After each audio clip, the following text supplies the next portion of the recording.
अस्सलाम वालेकुम जी दोस्तों, की हाल है? ठीक हो? मैं वा तुहाडा अपना इरफान मैर उर्फ भाबू जी। अज आए ने जनाब साढ़े को राणा साहब, जाहिद साहब, मुनीब भाई ते BBL कितने चले गई है? BBL खलोता है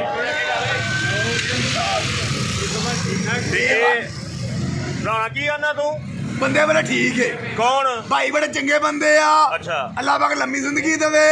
ना गोली मारनी ना फैर मारना। भाई दी मुछा बड़ियां चंगियां मोटियां। चाचा तू जिसा बच्चा है अपनी मुछा कटाला। तू जिसा बच्चा है जोड़ा ने कह दो जोड़ा ने कह दो चाचा भी रगड़िया गया। चाचा ही रगड़िया गया मुछा लाइना। चाचा रगड़िया गया। चाचा रगड़िया गया मुछा ला। चाचा रगड़िया गया चाचा रगड़िया गया राणा अज किथे आया है? मैं बहु फड़ान कोलों गुजराले आया।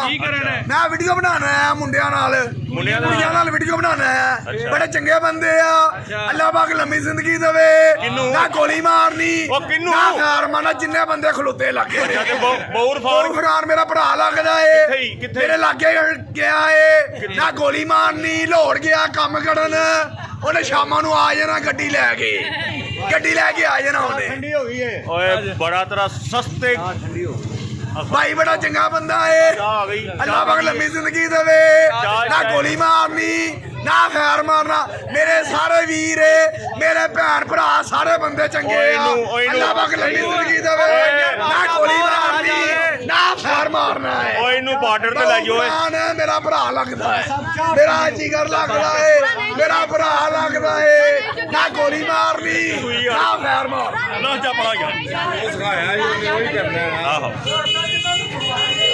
लो जी ये सारे दोस्त कट्ठे होए ने जनाब राणे नूं वेखण वास्ते।